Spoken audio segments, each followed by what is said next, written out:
we're going to take a look at HTTP requests and responses.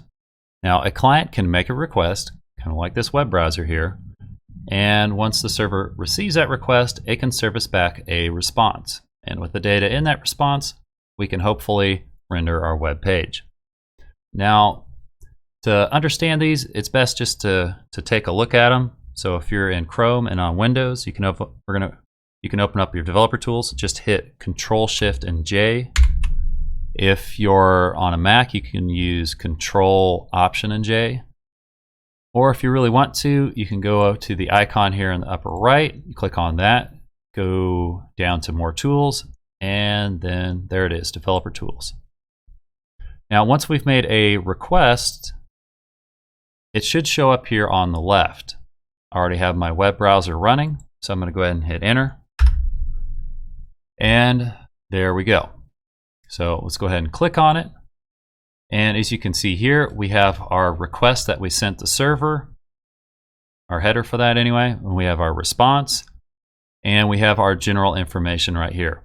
So the three we're going to look at are the URL, the method, and the code. So the URL is going to tell us how to get where we're going. The method is going to tell how we're going to transfer information, and the status code is just a code telling us how everything went. This one was 200, which means everything was okay. Anyway, let's take a look at the URL. And the URL has a couple different pieces. We have a protocol or a scheme, and that's just a set of rules that we're going to follow for how we're going to transfer information.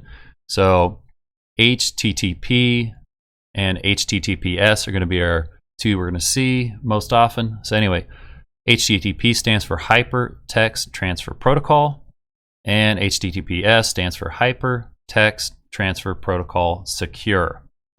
Now, with the big difference in these being that HTTPS is the same thing as HTTP, except for it's going to go ahead and encrypt the request and the responses. So if, let's say for instance, you have your client and you have your server, but you have a hacker in between trying to intercept that data. If, for instance, that hacker does intercept that data, if it's just HTTP, it's going to be in plain text, and they're going to have all your data at that point. Now, if it's HTTPS, you could still have a hacker in the middle who may steal that, may copy that data, but since it's encrypted, they're just going to see a bunch of random letters and symbols that they're not going to be able to make any sense out of it. Now, of course, the client and the server, they could still unencrypt that back to plain text, but the hacker in the middle would just have a bunch of letters they wouldn't be able to make any sense out of. Anyway, moving on, we have our domain name, and for instance, like this .com, it's just going to tell us what type of organization. So .com is commercial. If it was .gov, it would be government. If it's .edu, it would be educational. But this is our domain, where our website is at. Now, our domain can have several subdomains. For instance, this one is the blog subdomain. So you can have several different subdomains at the root domain. Anyway, after our domain and a / we're going to see our path, and this is one we're probably going to talk the most about today. And just for instance, like we were looking at localhost 8080/getform, this part here after our domain is our path, and that's what we see down here. Here's our path: http:// localhost semicolon our port 8080, and then getform is our path. Now, we're going to be using forms here in the next couple of videos, and we need to look at the different methods. The two different methods we're going to be looking at is a get method and a post method. So if I go to our application, we're still parsing everything inside of our templates folder. That's .html. So we have a get form and a post form. Now these are going to look the same, except for because it's just a standard form. But under the form tag, I'm going to set the method to get. And on our post form, it's going to look the same, except for our method is going to be set to post. Now, with a get and a post method, these are going to send the data differently. Get is going to put the data up in our URL, while a post is going to go ahead and send the data in the body. So here we have our form. This one's using the get method, and we have username Jane, and we have our sensitive data. We have super sensitive data. And notice we just have our one request so far. So when I hit submit, it's going to go ahead and send that data to our server, and then hopefully our server sends back a response. So our server gets a request, it responds, it gives us back a page to render. But being it sent this via the get method, we look up here, well, we have our data right here. You can see this data, username Jane, data, super sensitive data. If we had a coworker walking by, they could see this data, so hopefully it wouldn't be like a password login, to say their banking software or something. Also, I mean, it can be cached, and it even ends up in the history. So as you can see here, someone could go into the history and they could find, hey, username Jane, and looking, hey, we found this super sensitive data. And if we take a look at that, you can see it was a get request. Everything was okay. But as you can see in the URL, our data is exposed.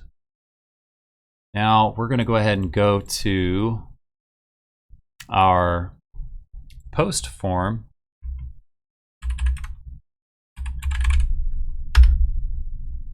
Here we go. And again, a similar looking form, and we have our sensitive data. And we're going to go ahead and hit submit. But notice we don't have any data up here in the URL. So this data still got sent to the server, but it was in the body, and not in the URL. So if someone was walking by, they wouldn't be able to see your login information. And even same thing, if we go back to history, we can still see post form, but we don't have the data up here in the URL like you do down here. Another difference to be aware of if you have with using the URL to transfer data is that there's only so many characters you can put in there. If you're going to transfer a book or a movie, you'd want to make sure you used a post method, a different type of method than get, because it can only hold so much data. Let's see here. We have an extremely long URL here. I'll just copy this. And this one is kind of a ridiculous example, I know. But I could go ahead and paste that in there and go. And Chrome, for instance, this will pick it up. But with a URL, different servers have different limits, different web browsers have different limits. Say, for instance, I want to open up Internet Explorer.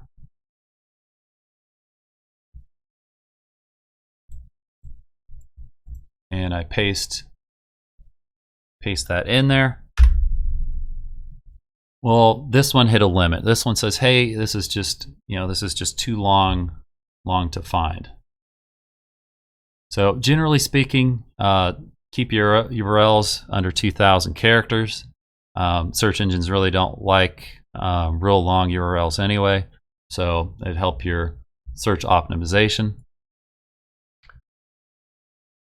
So in summary, make sure you're using posts for either really big things or things that you want to keep more secure. Get, just remember it's out there for the world to see. Anyway, let's go down to our status codes. So status codes are going to tell us how things went. There's going to be different classes of status codes. 200 is a success. So if I have 200 and whatever the next letters are, it's still a success. If they're, say, a 100 code, it starts with a 1. It's going to be informational. It starts with a 300. It could be a redirect. For instance, a temporary redirect will be different than a permanent redirect, but they'll both start with a 3. If we have a client error, for instance, that's going to start with 400. So let's say I want to try and go somewhere that doesn't exist. Let's go to /car because we don't have a path to take care of this. Okay, there we go. So we get a status code of 404 not found. And if we had a server error, for instance, that would be a 500 code.